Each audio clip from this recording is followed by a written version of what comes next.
తెలంగాణలోని ప్రైవేట్ విశ్వవిద్యాలయాల్లో SC ST BC వర్గాలకు రాజ్యాంగబద్ధమైన రిజర్వేషన్లు అమలు చేయాలని తెలంగాణ గిరిజన శక్తి రాష్ట్ర అధ్యక్షుడు శరత్ నాయక్ డిమాండ్ చేశారు.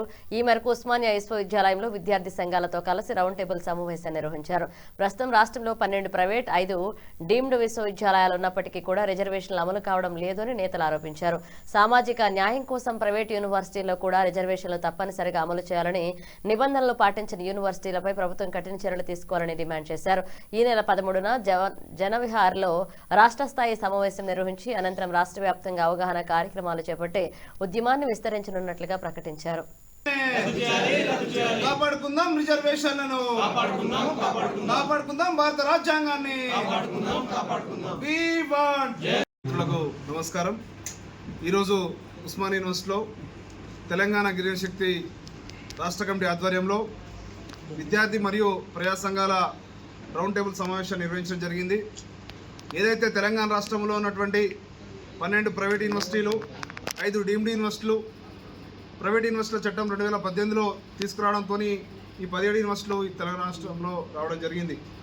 మరి ఆ ఏవైతే ఆ యూనివర్సిటీలలో కనీసం ఏదో రాజ్యాంగం ఇచ్చినటువంటి హక్కు ఆర్టికల్ 15 సబ్ క్లాస్ 5 రిజర్వేషన్స్ ప్రభుత్వ రంగాల్లో కాదు ప్రైవేట్ విద్యా సంస్థల్లో కూడా ఉండాలని చెప్పినటువంటి రాజ్యాంగాన్ని ఇవాళ రాజ్యాంగం మీద కూడా కనీసం గౌరవం లేకుండా ఈ ప్రైవేటు విశ్వవిద్యాలయాల్లో ఎలాంటి రిజర్వేషన్లను ఎస్సీ ఎస్టీ బీసీ వర్గాలకు కల్పించట్లేదు.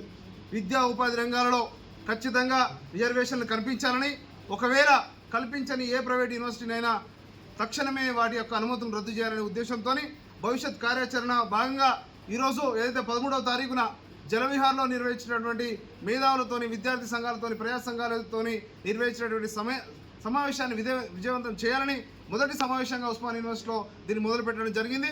ఖచ్చితంగా మా హక్కుల కోసం భారత రాజ్యాంగం ఇచ్చినటువంటి రిజర్వేషన్ని కాపాడుకోవడం కోసం విద్యార్థి సంఘాలుగా, ప్రజా సంఘాలుగా ముందుండి కొట్లాడతామని, ఖచ్చితంగా రాబోయే తరాలు ఏదైతే జంజీ ఉన్నదో వాళ్ళ కోసం ఈరోజు మేమందరం కూడా ముందుకు వచ్చి కొట్లాడుతూ ఉన్నాం.